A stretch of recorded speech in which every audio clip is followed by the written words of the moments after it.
A slap cracked through the restaurant, and before anyone could react, the man who did it realized he wasn't the most dangerous person in the room. The old woman didn't scream, didn't fight back, but someone else was already standing up, and by the time the manager understood who had seen everything, it was far too late. If this story pulled you in, make sure to hit that subscribe button so you never miss what's coming next. I've got another unforgettable story dropping tomorrow, and while you're here, jump into the comments and tell me where you're watching from. I love seeing our community from all around the world. All right, let's get back into it. The sound cut through the chamber music like a gunshot. Smack. Time fractured. Crystal glasses trembled midair. The Vivaldi string quartet playing from hidden speakers seemed to choke on its own melody. Christopher Francois's hand hung suspended in the aftermath, fingers still spread from impact. Marilyn Osborne's head snapped sideways with a force that defied her fragile frame. Her reading glasses launched from her face, spinning through the amber restaurant light before clattering against the marble floor near table 7. The room didn't just go quiet. It collapsed into silence. Christopher stood frozen in his own violence, arms still extended, chest heaving beneath his tailored black vest. His dark hair, meticulously styled with pomade, remained perfect despite the sudden movement.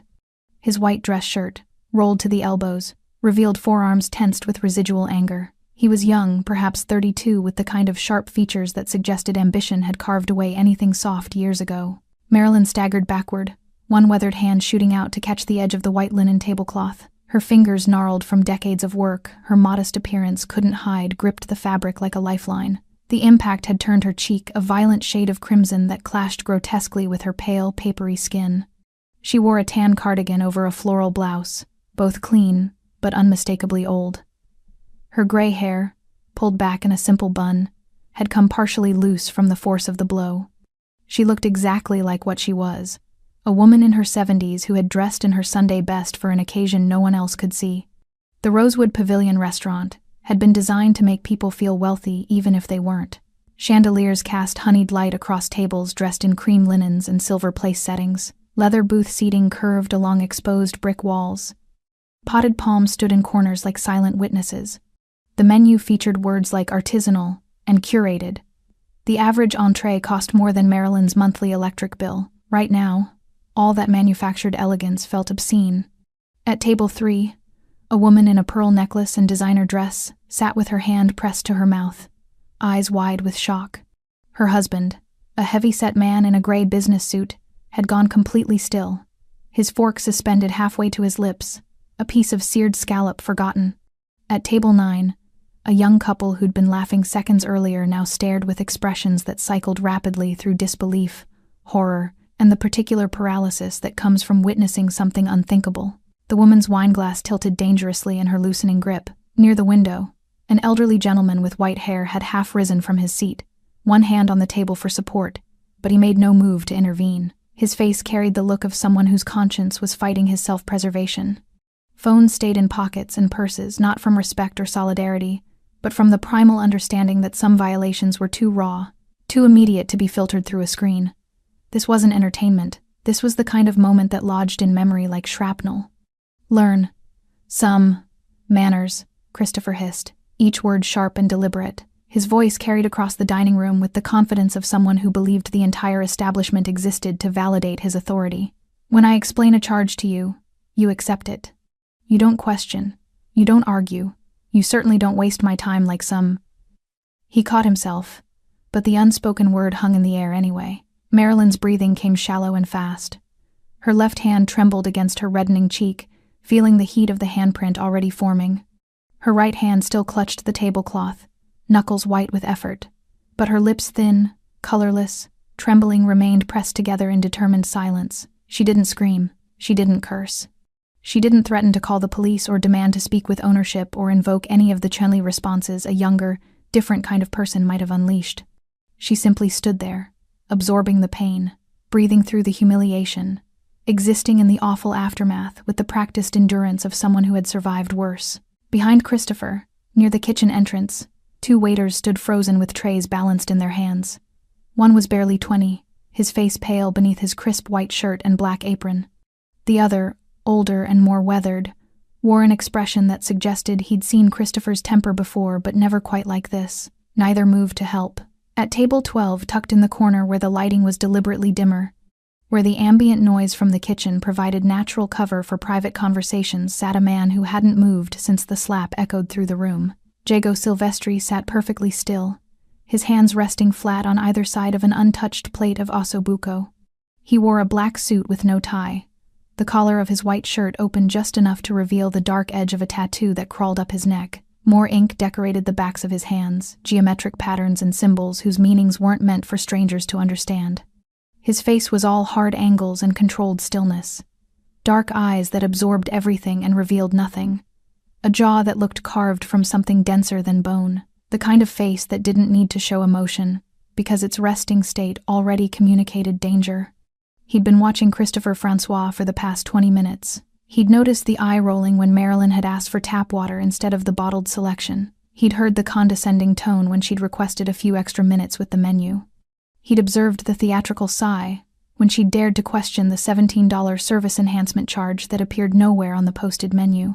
And he'd seen the slap coming 3 seconds before Christopher's hand made contact, had recognized the particular tensing of shoulders, the forward lean, the transformation of irritation into violence. Jago hadn't intervened. He'd simply watched, measured, calculated. Now, as Marilyn bent slowly to retrieve her fallen glasses, Jago's expression didn't change, but something shifted in his posture, a subtle forward lean, a fractional adjustment of weight, the physical prelude to a decision already made. Marilyn straightened with visible effort, her glasses clutched in one shaking hand. She didn't look at Christopher, didn't look at the frozen witnesses, didn't acknowledge the horrible theater she'd become the centerpiece of. She looked at nothing and no one as she whispered, barely audible above the resumed string music, "I apologize for the trouble." Then she turned slowly, carefully, like someone navigating around broken glass, and began walking toward the restaurant's entrance. Christopher watched her go with a expression of contempt and satisfaction, already turning back toward the kitchen, already dismissing the incident, already convinced that his authority had been affirmed rather than obliterated. He didn't notice Jago Silvestri stand. He didn't see the cold calculation in eyes that had just witnessed a debt being called. He didn't understand that the next 8 minutes would cost him everything he'd spent a decade building. Behind him, table 12 sat empty. A half-finished meal and a folded black napkin, the only evidence that anyone had been sitting there at all. Marilyn Elizabeth Osborne had learned the language of silence before she learned to tie her shoes. Born in 1,954 inches, a Pennsylvania coal town where men came home black with dust and women scrubbed floors until their knuckles bled. She'd understood early that the world didn't reward women who spoke up. It punished them.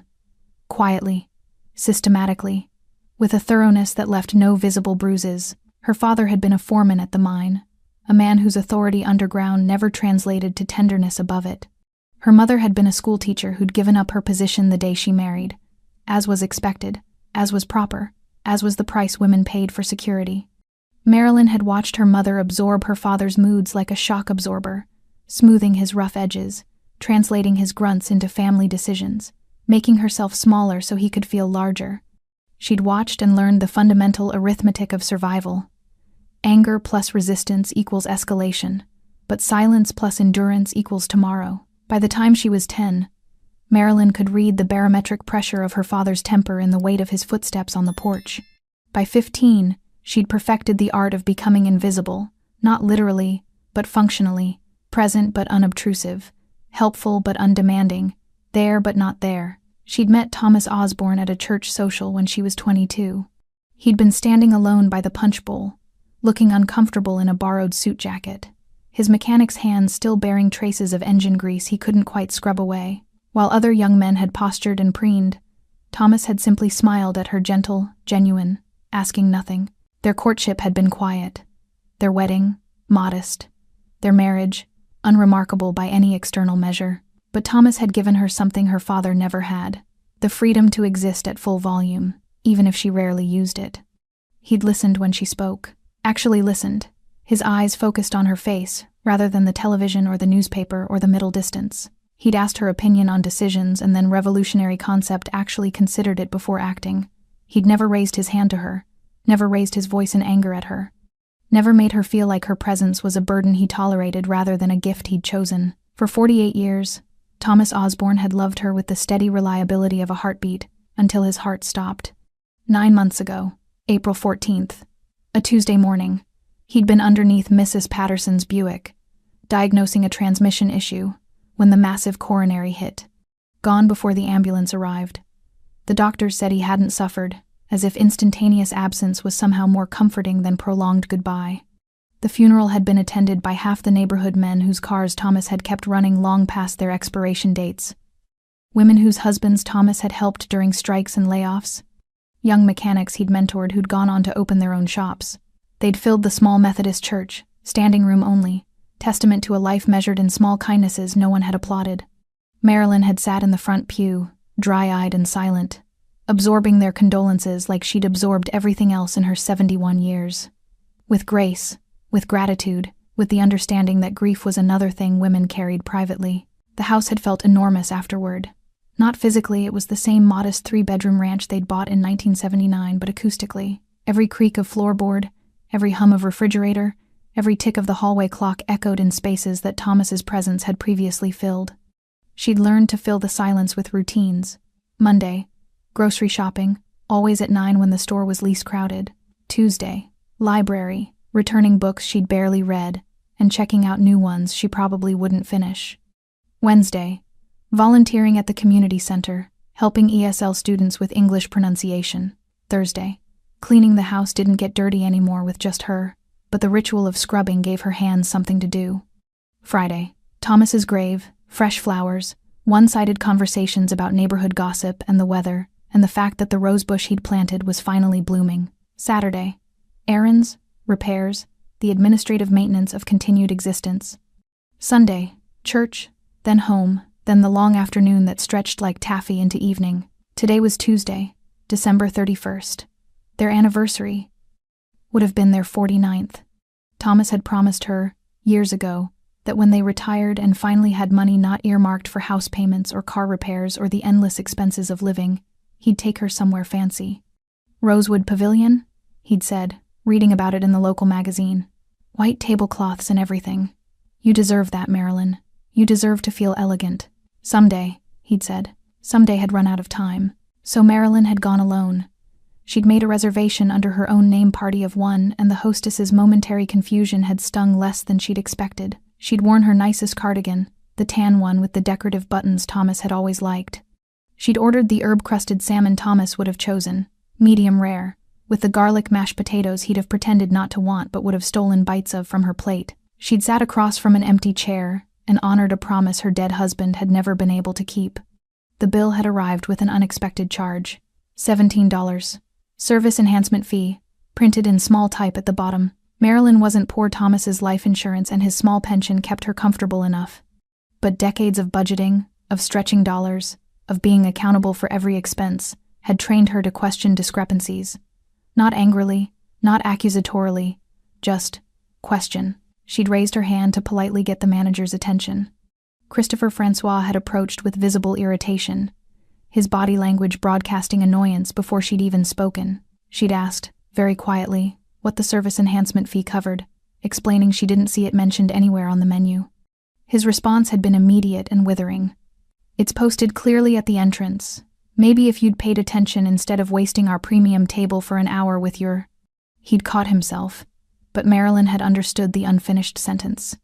Your cheap, solitary, pathetic little memorial dinner. She'd tried to apologize, to explain she'd simply missed the sign, that she meant no offense. That's when his hand had moved. Now, walking through the restaurant's entrance into the December rain, Marilyn felt the familiar weight of endurance settling over her shoulders like an old coat. The burning in her cheek would fade. The humiliation would join the catalog of indignities she'd survived. Tomorrow would come, because tomorrow always came. She'd learned long ago that silence wasn't weakness, it was survival.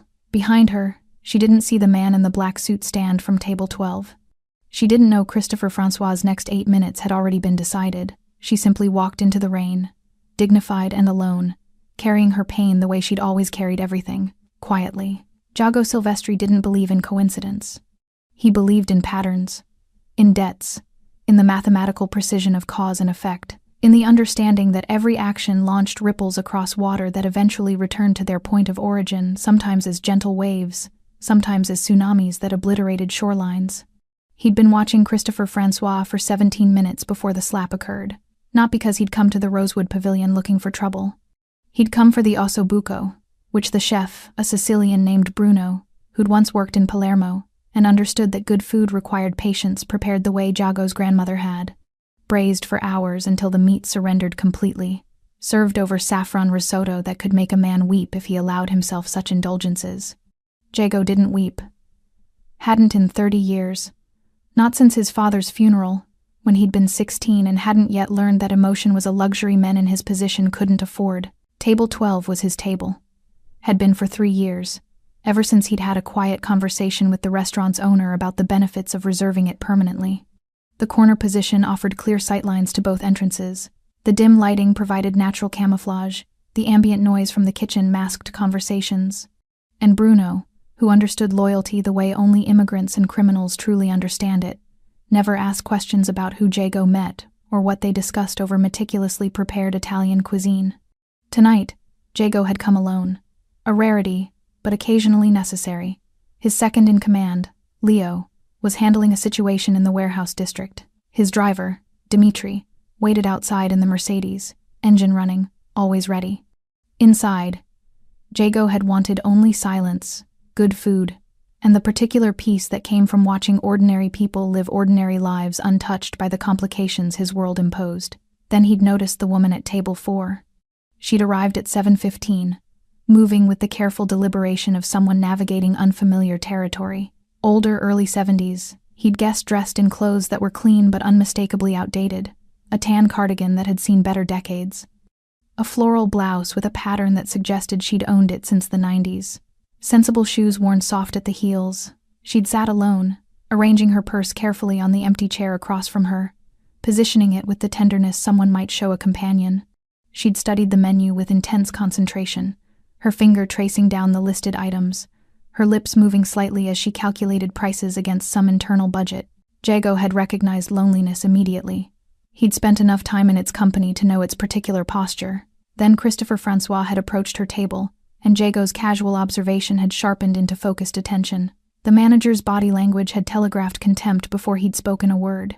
The slight backward lean, the crossed arms, the expression of someone forced to interact with an inconvenience rather than a customer. When the woman had asked for tap water, Christopher's eye roll had been visible from 3 tables away. Jago's jaw had tightened fractionally. He'd watched Christopher return to the woman's table twice more over the next 40 minutes. Each interaction had been progressively more dismissive. The exaggerated sigh when she'd needed extra time with the menu. The theatrical check of his watch when she'd asked about ingredients, a legitimate question given she'd mentioned allergies. The borderline hostile tone when delivering her entree, salmon that Christopher had practically dropped onto the table. Jago had stopped tasting his osso buco. His fork had remained suspended above his plate, forgotten, while his attention had locked onto table 4 with the intensity of a predator tracking wounded prey. No, not prey. A predator tracking another predator who was circling someone defenseless.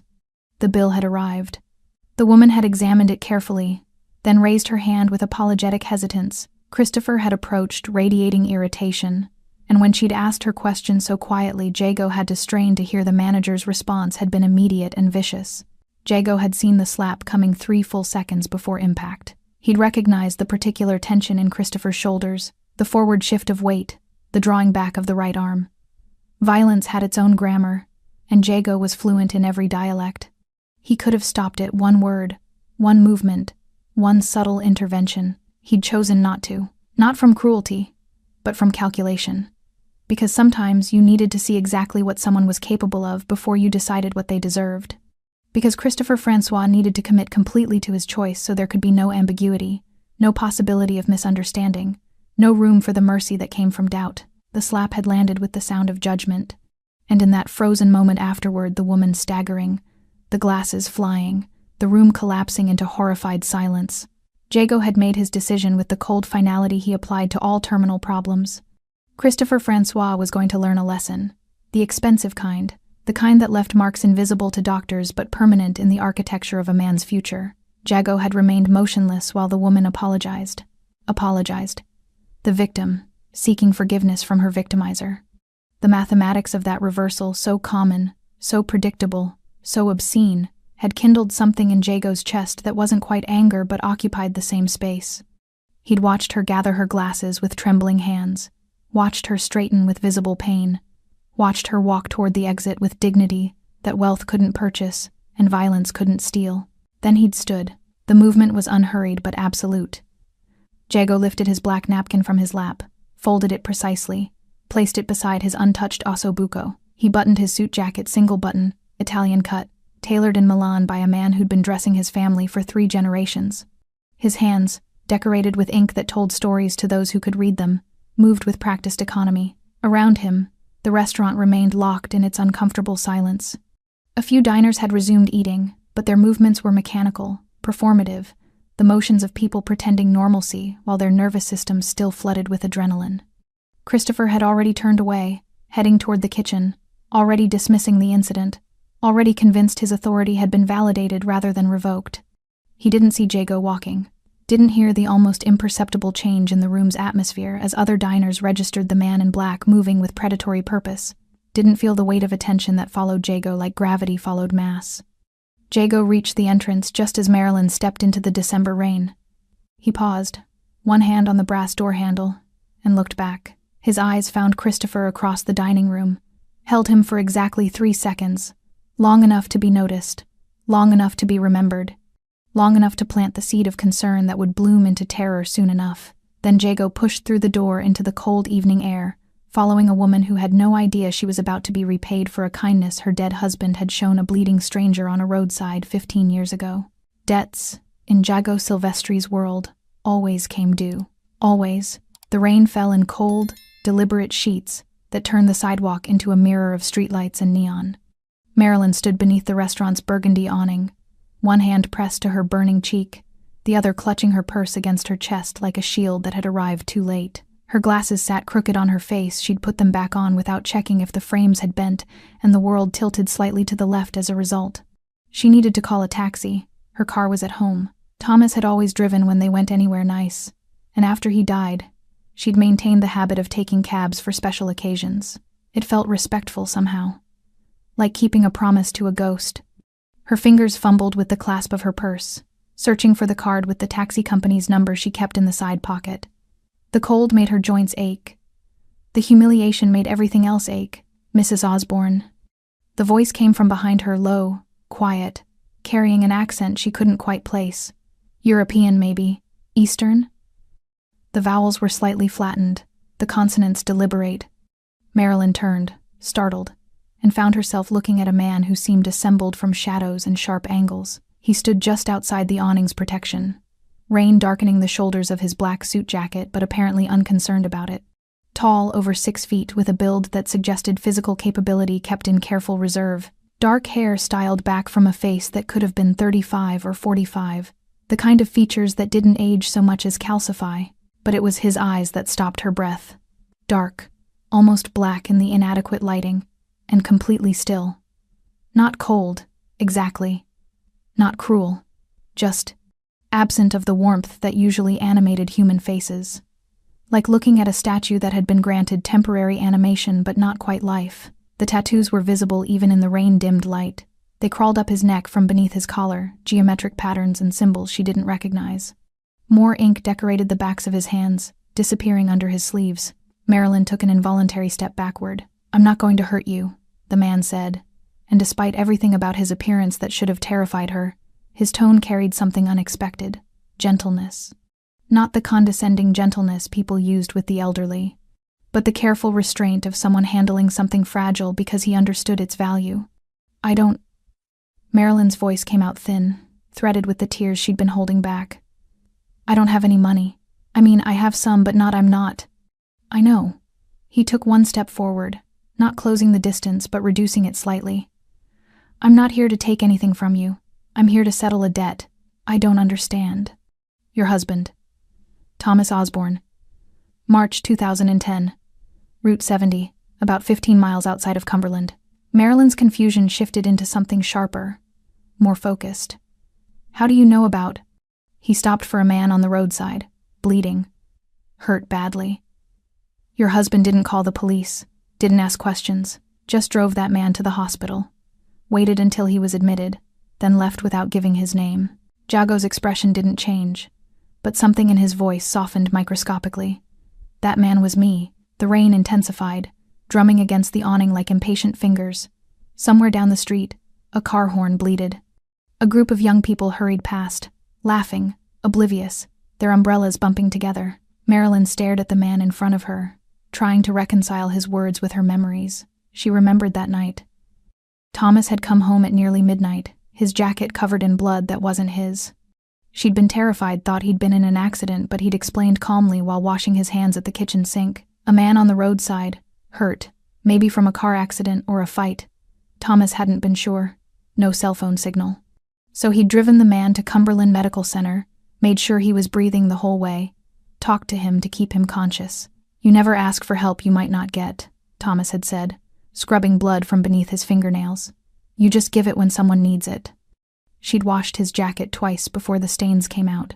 "Thomas never mentioned," Marilyn started, "because I never told him who I was, what I was. He probably assumed I was a victim of some random violence." Jago's mouth moved in what might have been a smile on a different face, but here looked more like muscle memory of the expression. "He was wrong. The men who hurt me meant to kill me. They failed. Thomas's intervention is why. I still don't understand why I've been looking for him for years, quietly. No pressure, no urgency, just searching. Found out about his death 6 months ago. Found out about you shortly after." Jago glanced back at the restaurant, his jaw tightening fractionally. "Tonight, I came here for dinner. Saw you sitting alone. Didn't realize the connection until I started putting pieces together. The name on your credit card, your age, Cumberland address." Marilyn's hand drifted unconsciously to her cheek, still hot and swollen. "Then I saw what that man did to you." Jago's voice didn't rise, didn't sharpen, but something in it shifted like ice forming over deep water, and I realized the universe was giving me an opportunity to settle an old debt. "I don't want anyone hurt because of me," Marilyn said quickly. Too quickly. The words tumbled out with desperate urgency. "Please. It was just a misunderstanding. I probably shouldn't have questioned the bill. I was taking up a good table for too long. Stop." The single word carried enough quiet authority that Marilyn's voice died immediately. Jago stepped fully under the awning now, close enough that she could see the rain beaded on his jacket, close enough to notice the small scar above his left eyebrow, close enough to understand that this was a man who'd survived things most people didn't survive. "You're doing it again," he said softly. "Apologizing for existing. Making yourself smaller so other people can feel bigger. Your husband saved my life, Mrs. Osborne, not because he knew who I was, not because he expected payment, because he saw someone who needed help and provided it without calculation. Thomas was good," Marilyn whispered. "Yes, he was." Jago's expression remained neutral, but his voice carried conviction. "Which means you don't deserve what happened in there. You don't deserve to apologize to the man who assaulted you. And you certainly don't deserve to go home tonight believing you did something wrong. What are you going to do?" "Nothing you need to worry about. Nothing that will touch you."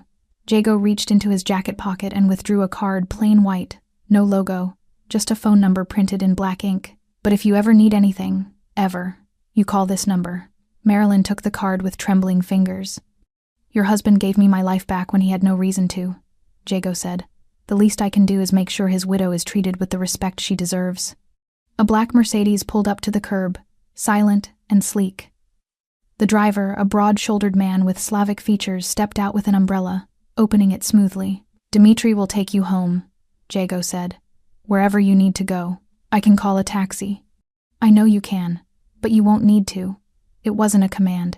It wasn't even a strong suggestion. It was simply a statement of what would happen next, delivered with the certainty of someone accustomed to reality conforming to his decisions. Marilyn looked at the car, then at Jago, then back at the restaurant where Christopher Francois presumably continued his evening, ignorant of the reckoning approaching on quiet feet. "Thank you," she finally managed.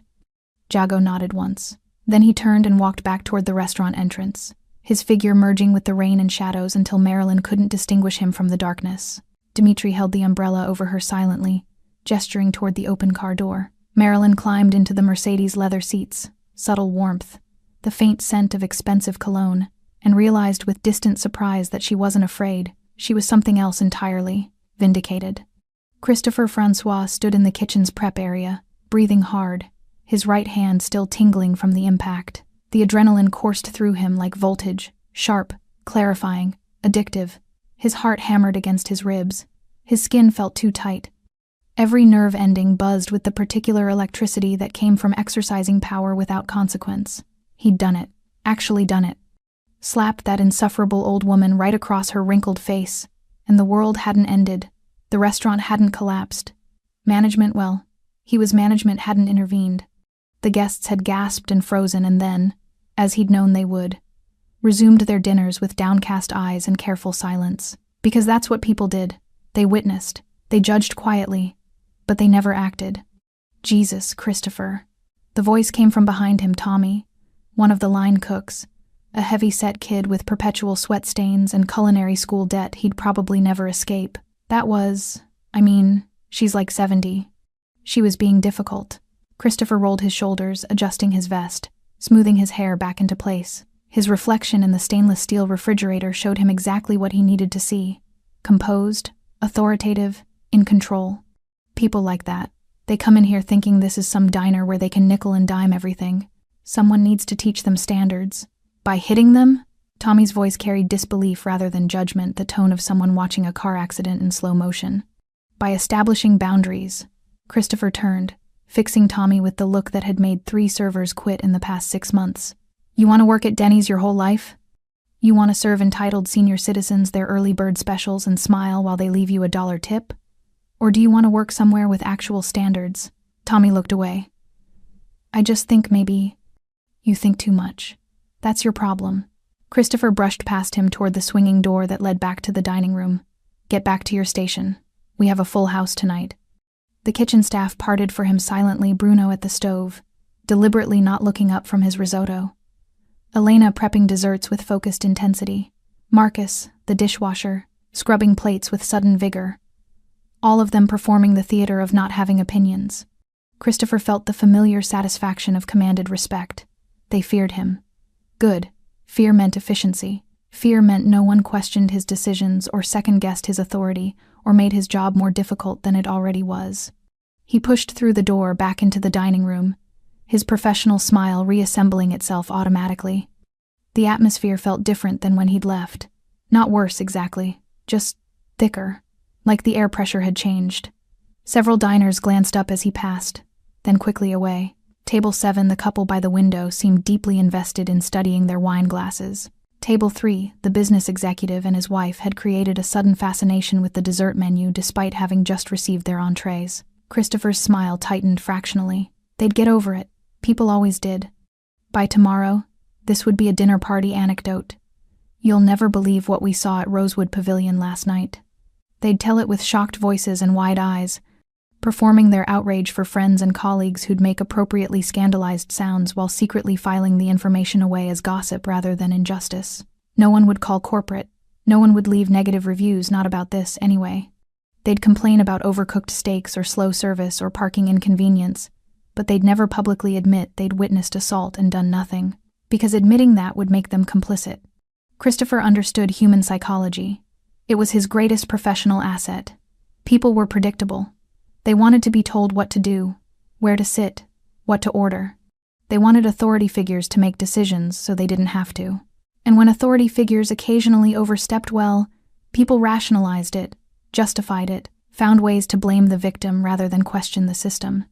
That old woman had been difficult, had wasted his time, had questioned a legitimate charge with the audacity of someone who thought their limited budget entitled them to special treatment. In a way, he'd done her a favor, taught her a lesson about knowing your place, about understanding when you're outclassed, about having the self-awareness to recognize which establishments were beyond your social station. He made a mental note to add her credit card to the restaurant's informal blacklist. She wouldn't be welcome back. Not that she'd likely try to return after tonight's embarrassment. Christopher moved through the dining room with deliberate confidence, pausing at table 9 to check on the young couple. How is everything this evening? The duck confit prepared to your satisfaction? The woman smiled nervously. It's wonderful. Thank you. Excellent. Please let me know if you need anything at all. He placed the slightest emphasis on anything, a subtle reminder that he controlled their experience here, that his goodwill determined the quality of their evening. At table 11, An older gentleman dining alone looked up as Christopher approached. Their eyes met briefly, and Christopher saw something in the man's expression that looked uncomfortably like pity. Or was it contempt? Hard to tell with old people. They had resting faces that communicated disappointment with the entire modern world. "Sir, is your fillet prepared correctly?" "It's fine." The man's voice was clipped. He returned his attention to his plate with aggressive finality. Christopher moved on, unbothered. You couldn't please everyone. Some people came to restaurants actively looking for reasons to be offended, to feel superior, to judge service industry workers from their elevated positions as customers. He checked his watch, a Tag Heuer he'd saved 6 months to afford, stainless steel and sharp angles that caught light beautifully. 8:47 p.m. The dinner rush would continue for another hour, then taper off. He'd stay until close 10:30, then head to Sidebar, the cocktail lounge 3 blocks over where other restaurant managers congregated to decompress. He'd have a story tonight, a good one. The difficult customer he'd finally stood up to, he'd edit out the slap, obviously. Frame it as a verbal confrontation where he'd firmly but professionally established boundaries. His colleagues would nod appreciatively, commiserating about entitled customers and the endless patience their profession demanded. Christopher allowed himself a private smile as he headed back toward the kitchen to check on table turnaround times. The evening had started complicated, but he'd handled it, made the tough decision. Established authority when others might have folded to misplaced sympathy. This was leadership. This was what separated managers who got promoted from managers who stagnated in the same position for decades. Christopher Francois was going places. He could feel it. Behind him, the restaurant's entrance doors opened with a whisper of brass hinges and December cold. He didn't turn around, didn't see the man in the black suit step back inside. Rain still beaded on his shoulders. Didn't notice how the temperature in the room seemed to drop 5 degrees in as many seconds. Didn't observe the way conversations died mid-sentence, the way forks paused halfway to mouths, the way every person who'd witnessed the slap suddenly understood that something far worse than discomfort was about to unfold. Christopher pushed through the kitchen door, already thinking about his post-shift drink, completely unaware that his comfortable life had approximately 4 minutes left to exist.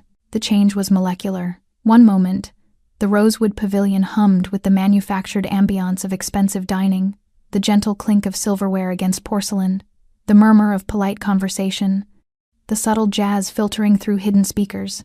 The next moment, something shifted in the room's fundamental chemistry. Not loud, not dramatic, just absolute. Jago Silvestri stood just inside the entrance, rain still glistening on his black suit, and every person who'd witnessed the slap felt their nervous system respond to a threat they couldn't consciously identify. The woman at table 3, the one in pearls who'd covered her mouth earlier, felt her hand freeze around her wine glass. Her husband, mid-sentence in some story about quarterly earnings, simply stopped talking, not because he'd been interrupted, but because his hindbrain had suddenly prioritized survival over social performance. At table 9, the young couple who'd been trying to reclaim their romantic evening felt the air thicken. The man's hand found his girlfriend's across the table, squeezing with unconscious urgency. She squeezed back, both of them staring at the figure by the door with the fascinated horror of people watching a predator enter the savannah. Near the window, the elderly gentleman who'd half risen during the slap sat completely still now, his meal forgotten, his face carrying the expression of someone who recognized what was about to happen and understood there was nothing to be done except bear witness. Even the staff felt it. Elena, clearing plates from table 6, stopped mid-motion, her hands locked around a stack of dishes. She'd worked restaurants for 12 years, had dealt with health inspections, grease fires, verbal abuse from chefs, and handsy customers, but she'd never felt anything quite like the cold certainty that filled the room when that man walked back inside. Bruno, visible through the kitchen's service window, made brief eye contact with Jago. Something passed between them, not recognition exactly, but acknowledgement. The way soldiers from different armies might nod to each other across neutral ground. Bruno's hand stilled on his wooden spoon. He didn't call out a warning, didn't reach for his phone. He simply witnessed, and in his witnessing, made a choice about whose side of history he wanted to occupy. Jago moved forward, not quickly, not aggressively, but with the unhurried certainty of tides or gravity or other forces that didn't negotiate with resistance. His footsteps were nearly silent on the hardwood floor, expensive Italian leather shoes that cost more than most of the diner's monthly car payments, custom made in Milan by a cobbler who'd learned his trade from his grandfather. He unbuttoned his suit jacket as he walked. Single button, Italian cut, the fabric moving like liquid shadow. The gesture was practical, not threatening, but something about it, the casual preparation, the matter-of-fact adjustment, communicated inevitability more clearly than any verbal threat could have. Table after table, conversations died as Jago passed. He wasn't looking at them, wasn't acknowledging them. But his presence demanded attention, the way a fire alarm demands attention impossible to ignore, wired directly into ancient survival instincts that predated language. The tattoos on his hands caught light as he moved geometric patterns and symbols that told stories to those who could read them. A crescent moon intersected with 3 lines on his right hand. 3 debts settled through blood. A small cross on his left thumb, remembrance of the dead who'd earned it. Ink that wasn't decoration but documentation. A visible ledger of a life lived in margins most people never glimpsed. Jago's eyes scanned the dining room with methodical precision, cataloging exits, counting staff, assessing witness placement. Not with paranoia, but with the automatic threat assessment of someone who'd survived situations where such awareness meant the difference between walking out and being carried out. He located Christopher through the kitchen's service window, visible for just a moment, gesturing at something, his mouth moving in what was probably criticism disguised as management. Jago adjusted his trajectory slightly, moving toward the kitchen entrance with the same unhurried purpose. At table 7, the young man, the one who'd been laughing with his girlfriend before the slap, felt a sudden, urgent need to leave. Not consciously, not logically, but his body was screaming at him to remove himself from whatever was about to happen. His girlfriend felt it too. Her eyes found his, wide and frightened, silently asking, "Should we go?" They stayed, not from courage, but from the same terrible curiosity that makes people slow down at car accidents. The need to see, to know, to bear witness to the moments when ordinary reality fractures into something else. The kitchen door swung open. Christopher emerged, scanning the dining room with proprietary satisfaction, already thinking past the evening's unpleasantness to his post-shift drink and the edited version of events he'd share with colleagues. He took 3 steps into the dining room before he noticed the silence. His professional smile faltered. His eyes swept the room, trying to diagnose the problem. Had someone choked? Had a fire alarm gone off that he somehow missed? Then he saw Jago. The man in black, standing perfectly still 15 feet away, rein still beaded on his shoulders, hands loose at his sides, face carrying the neutral expression of someone performing a task that required no emotional investment. Christopher's brain tried to process the information, tried to place the face. Had this man been dining here earlier? Was he someone important? A food critic? A corporate representative? Someone who'd witnessed? Oh no. Recognition arrived not as memory but as instinct. This man had been at table 12. Christopher hadn't paid attention. The corner table, always occupied by quiet diners who tipped adequately but never caused problems. He'd registered the figure only peripherally, the way you register furniture in a room you pass through daily. But now, with the man's full attention focused on him like a spotlight, Christopher felt the first cold tendril of genuine fear uncurl in his chest. The room held its breath. Jago took 1 step forward. Just one. A reduction of distance so slight it barely qualified as movement. But something about it, the measured deliberation, the complete absence of hesitation, made Christopher's mouth go dry. "Mr. Francois." Jago's voice carried easily across the silent dining room despite its low volume.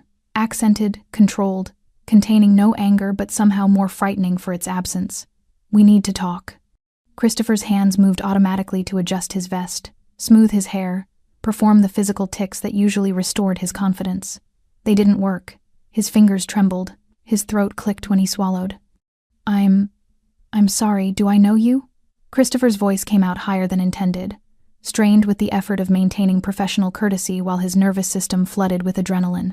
"No." Jago took another step. Still not aggressive, still not rushing, just closing distance with the patience of someone who knew his target had nowhere to go. "But I know you. I know exactly what you are." The words landed like physical blows. Christopher tried to smile, tried to activate the charm, the smooth talking, the conflict resolution skills they'd taught him in management training. "Sir, I think there's been some kind of misunderstanding. If you have a complaint about your dining experience, I'd be happy to—" "The woman you struck." Jago's interruption was surgical, not loud, not rude, just absolute. "Tell me about her." The cold in Christopher's chest expanded into his limbs. Around them, 40 witnesses waited for his answer. Christopher's mouth opened, closed, opened again. His brain scrambled for the right response, the professional deflection, the smooth explanation, the careful repositioning of narrative that had saved him from accountability dozens of times before. But every polished phrase died before reaching his tongue, suffocated by the weight of Jago's unwavering stare. There was a misunderstanding with a customer, Christopher finally managed, his voice carrying the false reasonableness of someone trying to convince himself as much as his audience. She was being difficult about her bill. I shouldn't have lost my temper, but she was being difficult.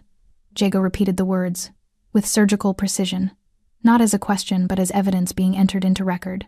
He took another step forward, close enough now that Christopher could see the details he'd missed from across the room, the small scar above Jago's left eyebrow, the absolute stillness of his pupils, the way his hands hung loose but ready at his sides. A 71-year-old woman asked a question about her bill, and that constitutes being difficult? She was questioning a legitimate charge. The service enhancement fee is clearly posted at, I read the sign. Another step. Jago was now within arm's reach, towering over Christopher by 3 inches that felt like 3 feet. Posted in 8-point font on a placard partially obscured by the hostess stand, printed in gray text on cream background. Designed, one might think, to be overlooked until after the meal, when customers feel socially obligated to pay, rather than cause a scene. Christopher's face flushed. We're completely transparent about our... She asked a question. A polite question. I heard her. Jago's voice dropped lower, forcing Christopher to strain to hear despite their proximity. I watched you approach her table 3 times throughout her meal. Watched you treat her like an inconvenience rather than a customer. Watched you roll your eyes when she needed extra time. Sigh when she asked about ingredients. Practically throw her entree on the table.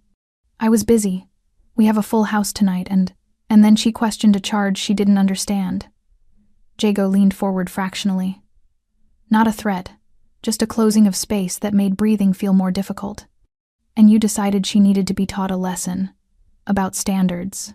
About knowing her place. About the consequences of wasting the valuable time of someone as important as Christopher Francois. The way Jago spoke his name with surgical contempt, each syllable isolated and examined, made Christopher's stomach drop. It wasn't like that, Christopher said, but even he could hear how weak it sounded. She wouldn't stop arguing, and I reacted. I made a mistake. You slapped her. 3 words, flat, final, across the face, hard enough that her glasses flew off, hard enough that everyone in this room heard it, hard enough that a woman who'd been sitting quietly, bothering no one, eating a solitary meal in memory of her dead husband, staggered backward and nearly fell. Christopher felt the blood drain from his face. How do you... Her husband saved my life 15 years ago, Jago said, and something in his voice shifted, not louder, but somehow heavier, carrying the weight of debts that couldn't be measured in currency. Didn't know who I was, didn't ask for reward, just saw someone bleeding on a roadside and helped because that's what decent people do. The dining room had gone so quiet Christopher could hear his own heartbeat in his ears. I've been looking for him for years, Jago continued. To thank him, to repay the debt. Found out 6 months ago he was dead. Heart attack. Sudden. His widow living alone on his small pension, trying to stretch his life insurance, volunteering at community centers because she doesn't know what else to do with days that feel too long. Christopher tried to step back, found his legs wouldn't obey. Tonight, Jago said, his eyes never leaving Christopher's face. She came here to honor him. Their anniversary. A promise he'd made to bring her someplace elegant that he never got to keep. So she came alone, ordered his favorite meal, sat across from an empty chair, and tried very hard not to cry. I didn't know, Christopher's voice cracked. I didn't know who she was. If you'd known she was protected, you wouldn't have touched her. Jago's interruption was gentle, almost kind, which made it infinitely more devastating. But you had no problem striking a woman you believed was powerless, alone, defenseless. Someone you calculated would absorb your violence and apologize for causing trouble. Christopher opened his mouth. Nothing came out. That's what you calculated, wasn't it? Jago tilted his head slightly, studying Christopher the way an entomologist studies a pinned insect.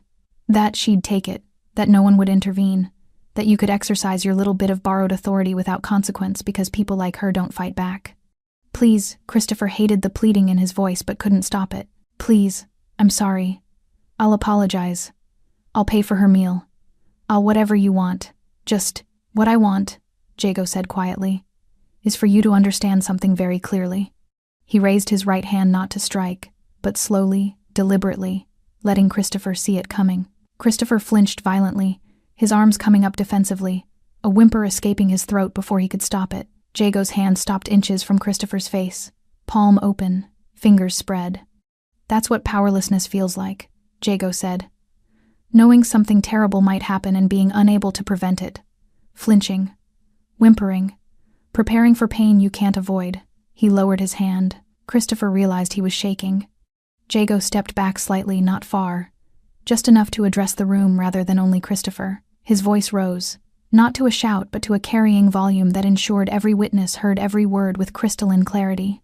That woman, Jago said, his accent sharpening the consonants into edges, is named Marilyn Osborne.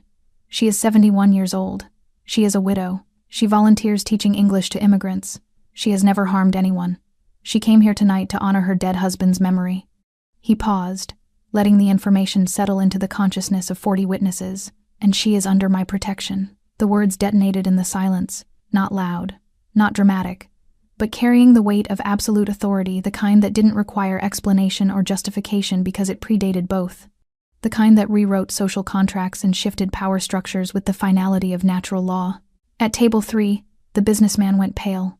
He knew exactly what those words meant, what they implied, what world they came from, and what consequences that world imposed. At table 9, the young woman gripped her boyfriend's hand so hard her knuckles whitened. She didn't know the specifics, but she understood the fundamental truth. Everything had just changed. Even Bruno, watching from the kitchen, felt something shift. He'd known men like Jago in the old country, men who operated outside the law not as criminals but as a parallel system of justice older and more permanent than badges and courtrooms. Christopher staggered backward, his hip hitting a table, rattling the glassware. I swear I didn't know she was protected? Jago finished. No, you didn't, because you thought she was nobody, and that's exactly the problem. He let the words hang. Then, with deliberate casualness, Jago reached into his jacket pocket and withdrew his phone. He didn't unlock it, didn't dial, simply held it in his hand, the gesture somehow more threatening than any weapon. One call, Jago said softly. That's all it takes. Christopher understood immediately. One call, and his world ended. Jago held the phone with the casual certainty of someone holding a loaded gun. He didn't need to explain what one call meant. Didn't need to detail the networks of obligation and fear that radiated from his position like spokes from a wheel's hub. The knowledge lived in the room's collective unconscious. Everyone understood that some people operated outside normal channels, that some debts were collected without lawyers or police, that some justice was administered in spaces the law couldn't reach. Christopher stared at the phone with the hollow-eyed recognition of a man watching his execution being prepared. Please, he whispered. Please don't. I have rent. I have student loans. I can't lose this job. I can't. You can't? Jago's eyebrows rose fractionally. Interesting priority. You're worried about your job. Not about the woman you assaulted. Not about apologizing. Not about making amends. Your job. I'll apologize. I'll do whatever you want. Jago raised one finger. Christopher's voice died instantly. The gesture was minimal, barely a movement, but carried the authority of a judge's gavel. Silence fell so complete that the kitchen's background noise, the sizzle of pans, the rush of water, the clatter of plates, sounded deafening by contrast. Jago pressed a single button. The phone screen illuminated his face from below, casting shadows that made his features look carved from stone. He held it to his ear. 1 ring. 2. Christopher felt his bladder threaten to release. His hands gripped the table behind him so hard his knuckles went bloodless. Every molecule of his being screamed to run, but his legs had locked in place, reduced to spectator status in his own catastrophe. It's me, Jago said into the phone. His voice carried clearly despite the low volume. I'm at Rosewood Pavilion. I need Richard here. Now. A pause. Someone speaking on the other end, words Christopher couldn't hear but could imagine. Compliance. Immediate response. The kind of urgency reserved for emergencies and commands from people whose requests weren't optional. 5 minutes, Jago said. Thank you. He ended the call and returned the phone to his jacket pocket with the same unhurried precision he'd used to remove it. Christopher tried to speak. His throat produced only a clicking sound. "Richard Castellano," Jago said, addressing Christopher but speaking loud enough for the room to hear. "Owns this restaurant. Also owns the Maritime on 5th Street, Bella Terra in the financial district, and 6 other establishments across the city. You know this, of course. You've probably met him twice. Once when you were hired. Once at the holiday party last year where you drank too much Prosecco and told him about your 5-year plan." Christopher's face went from white to gray.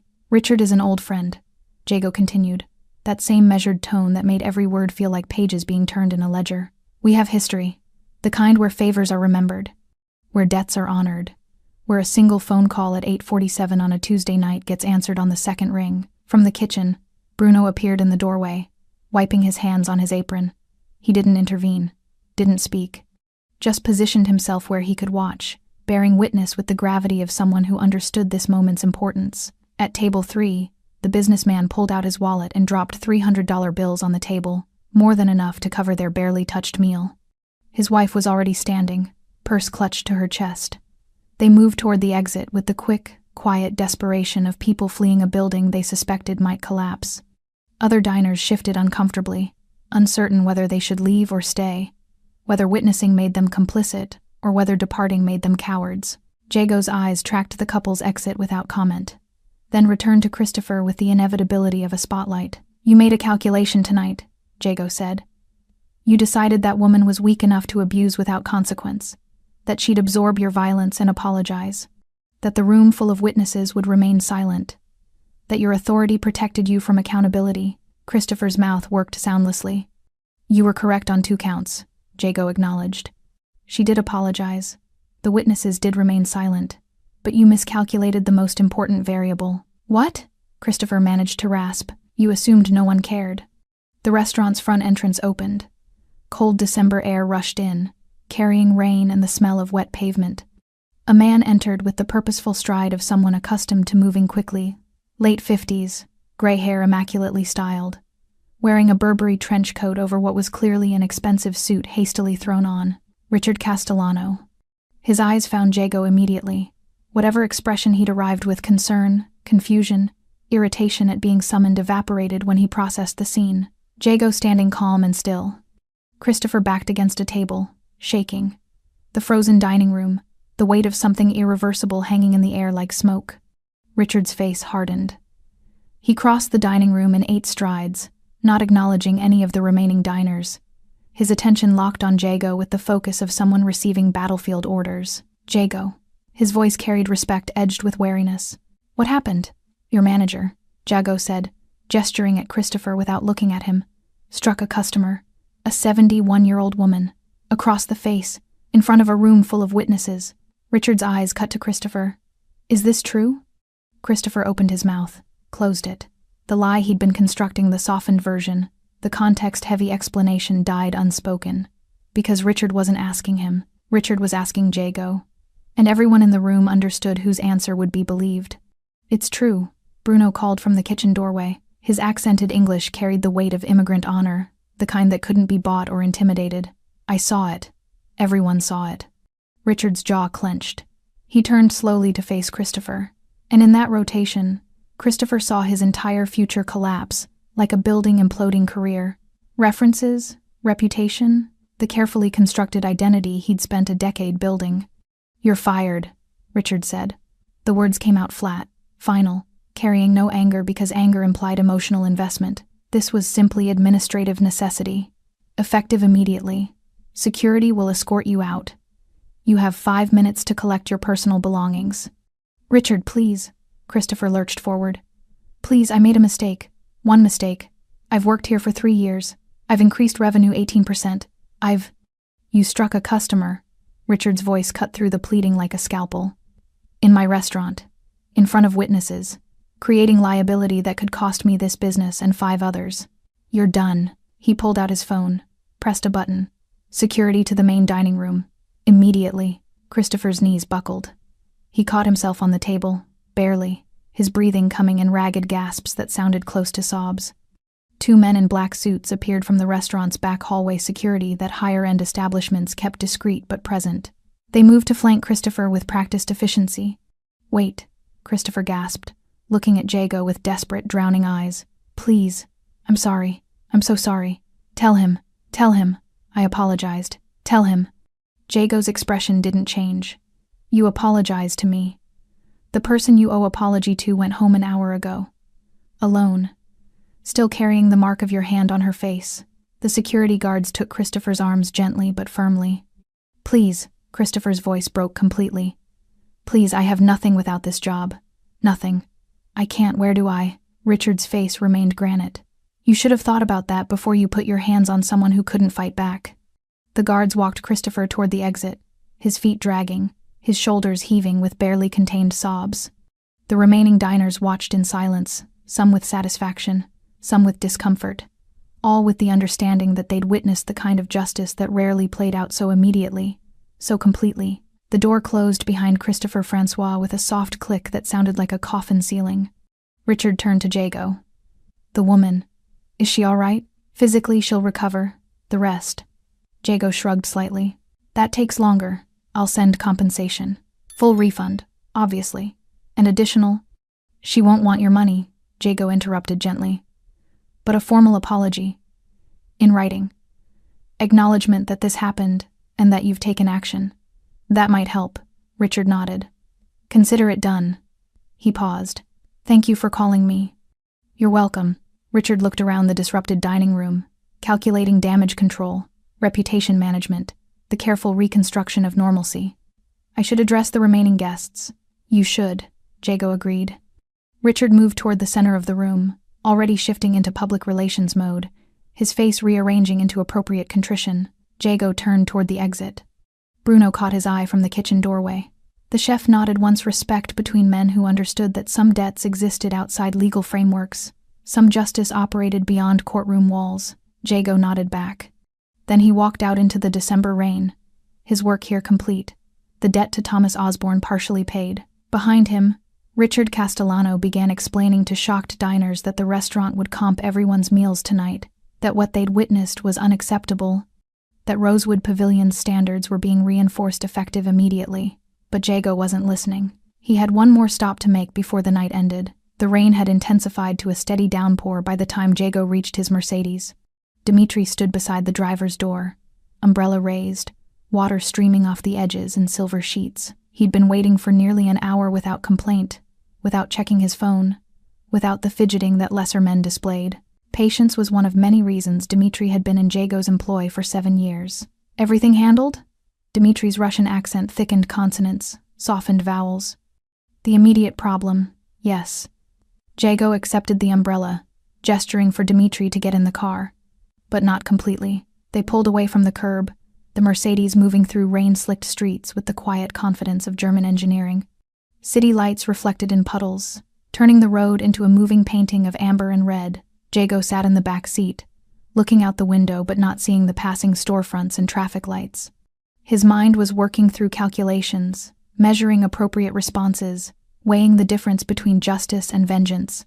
Christopher Francois had lost his job, would lose his references, would find his name quietly circulated through the city's restaurant networks, not officially blacklisted, but whispered about, marked with the invisible scarlet letter that meant no serious establishment would touch him. That was economic consequence. Necessary, immediate, but insufficient.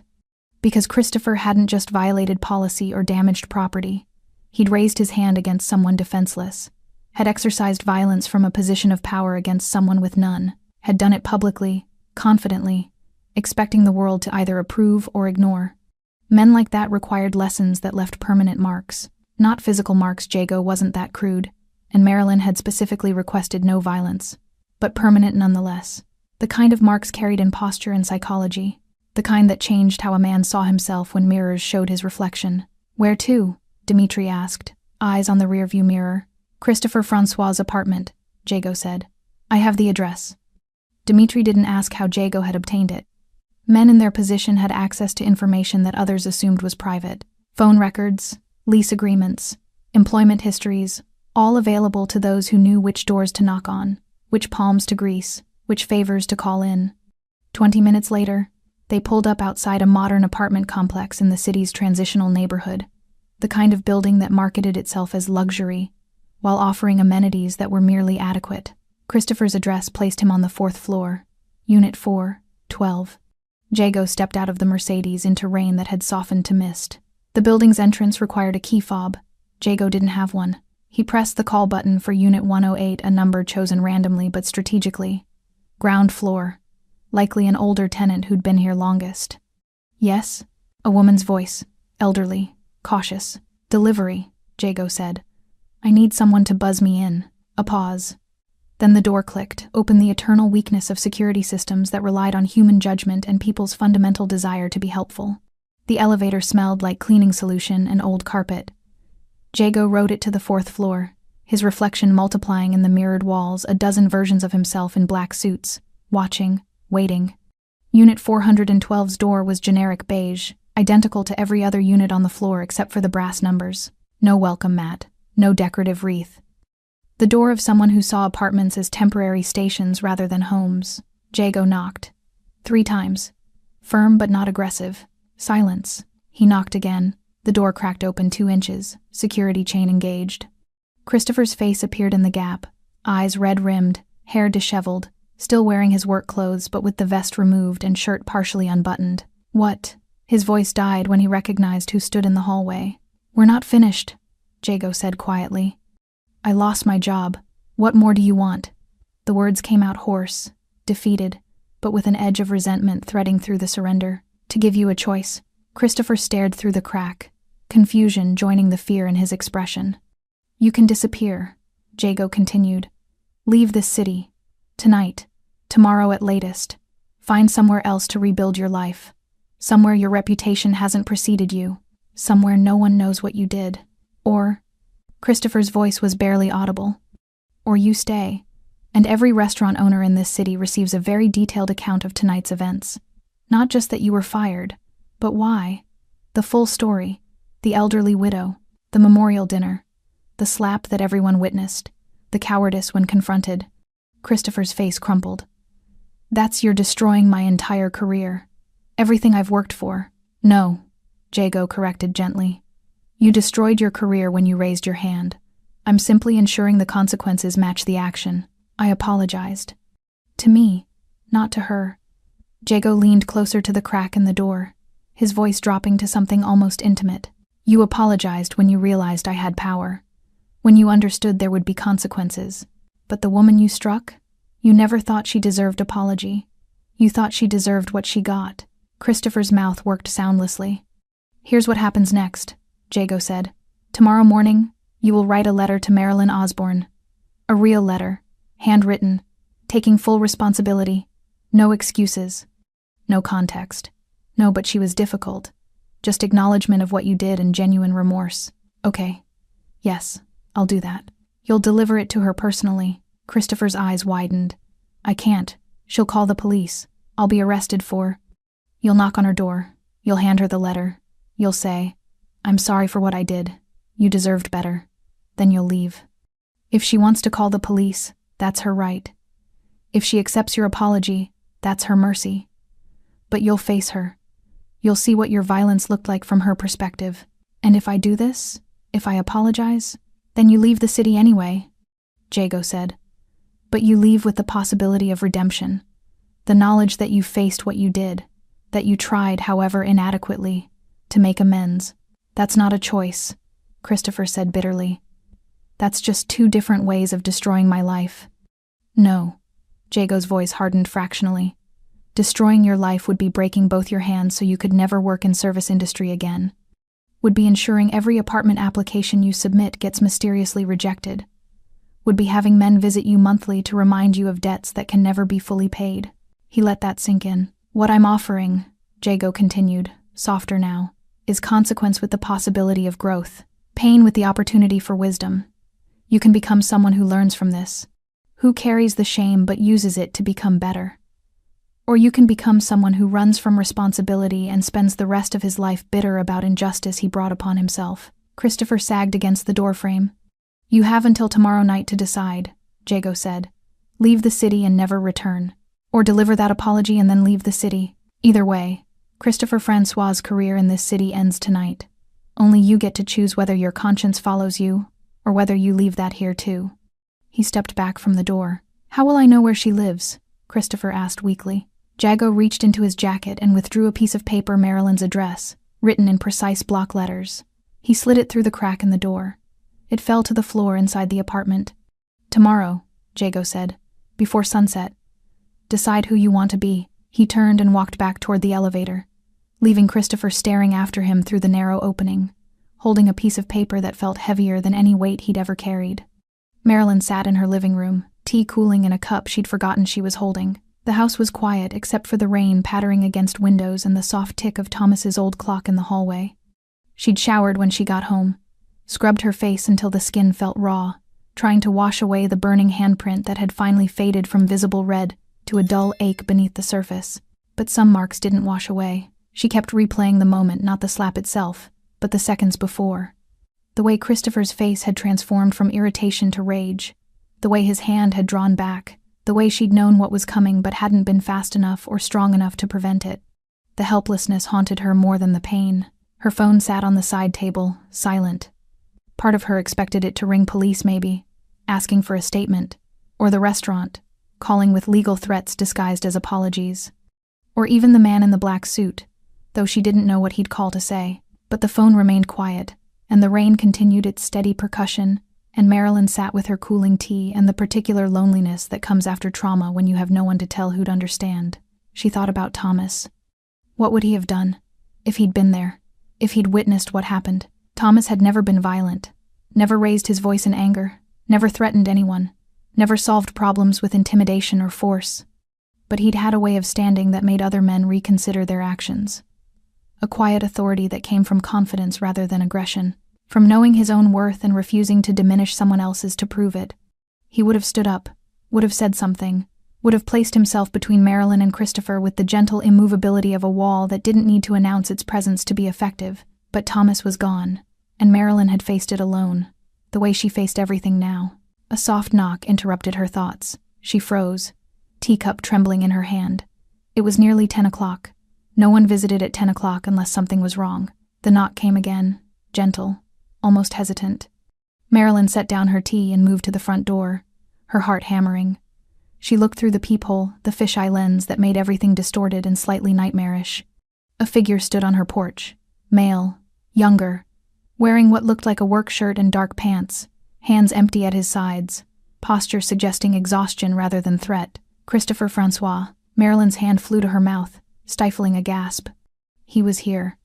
The man who'd struck her was standing on her front porch at 10 o'clock on a Tuesday night, and every instinct screamed at her to call the police, to not open the door, but she noticed something. His shoulders were slumped, his head was bowed. He held something in his hands, a white envelope, creased and slightly damp from rain, and his face, visible even through the distorted peephole, carried an expression she'd never seen during their restaurant interactions. Shame. Genuine, bone-deep shame that made him look younger and smaller, and completely stripped of the arrogant authority he'd worn earlier like armor. Marilyn's hand moved to the deadbolt, paused, moved again. She opened the door but kept the security chain engaged, creating a 6-inch gap between them. Christopher looked up. Their eyes met. "Mrs. Osborne," he said, his voice cracking on her name. "I know I have no right to be here. I know you could call the police, and I deserve whatever happened. But I needed to give you this." He held out the envelope through the gap. Marilyn didn't take it. "It's an apology," Christopher continued. "A real one. Not the kind I give customers when I'm just trying to smooth things over. A real accounting of what I did and how wrong it was, and how—" His voice broke completely. He stood there on her porch, in the rain, holding an envelope with shaking hands, and started to cry. Not theatrical crying, not the performative tears of someone trying to manipulate sympathy. Just the raw, ugly sobbing of someone whose self-image had shattered and who was seeing himself clearly for the first time. "I lost my job," he managed between gasps. "And I deserved to. I lost everything I worked for and I deserved that too. But none of that matters compared to what I did to you. You didn't deserve that. You didn't deserve any of that. You were just existing, just trying to have a nice dinner. And I turned it into something horrible because I was. He couldn't finish. Marilyn watched him cry. Watched him collapse under the weight of consequences he'd never imagined could touch him. Watched him become, briefly, as powerless as he'd made her feel. She could close the door, could call the police, could let him drown in the guilt that was clearly suffocating him. But Marilyn had spent 71 years learning that mercy wasn't weakness, that grace given freely was stronger than revenge taken violently, that the world had enough cruelty without her adding more. She unchained the door. Christopher looked up, terrified. "Come inside," Marilyn said quietly. "You're getting soaked."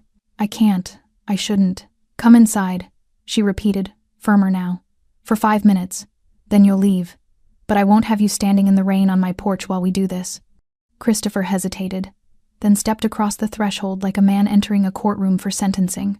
Marilyn's living room was modest but comfortable furniture that had been purchased in the 80s and maintained carefully, family photos on every surface. Thomas's reading chair still positioned exactly where he'd left it 9 months ago. Christopher stood just inside the doorway, dripping on the hardwood, still holding the envelope. "Give it to me," Marilyn said, gesturing to the letter. He handed it over like he was relinquishing evidence at a trial. Marilyn opened it. "Read silently." Christopher watched her face, looking for signs of anger or forgiveness, or anything that would tell him how to feel. The letter was 3 pages, handwritten, detailing exactly what he'd done, taking full responsibility, making no excuses, acknowledging her humanity and his failure to see it. The writing was messy, tears had smudged some of the ink, but every word carried weight.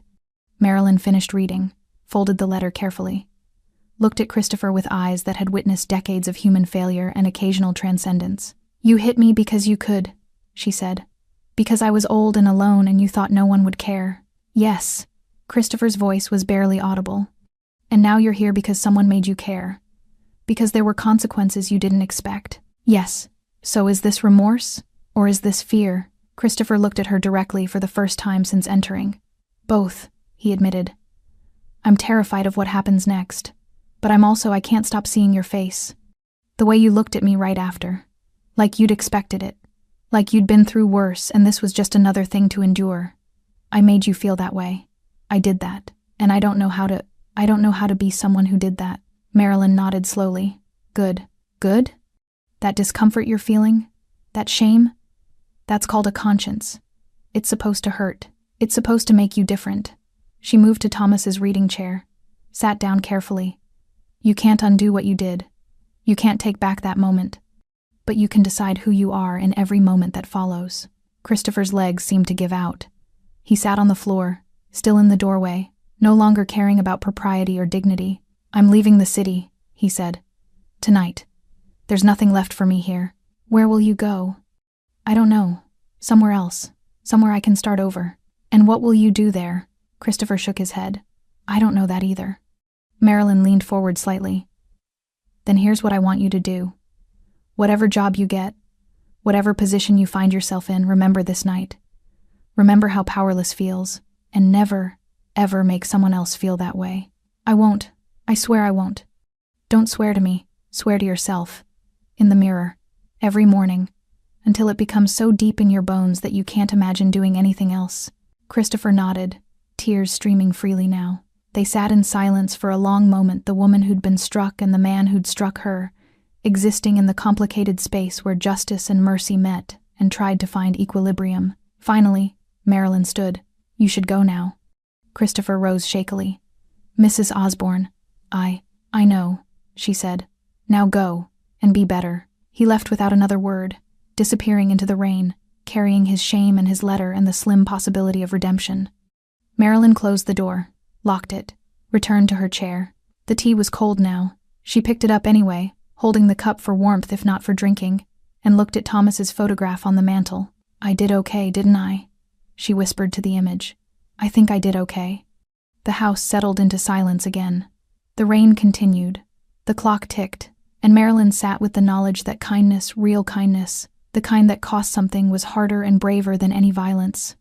Outside, in a black Mercedes 3 blocks away, Jago sat watching the house until Christopher emerged and walked toward the bus station, shoulders bent, carrying one small bag. Dimitri glanced in the rearview mirror. "All finished?" Jago nodded slowly. "All finished." They drove into the rainy night, leaving behind a restaurant manager who'd learned that authority without accountability was just tyranny in a vest, and an elderly widow who taught him that mercy was strength in its purest form. Some debts are paid in money, some in blood, and some in the careful, painful work of becoming better than you were. Tonight, all three had been balanced. Thanks for staying with this story right till the final moment. You're the reason these stories come alive. If you're ready for another powerful journey, just tap the next video on your screen. And before you go, leave a quick comment and rate this story from 1 to 10. I'm excited to see your thoughts and connect with you down there.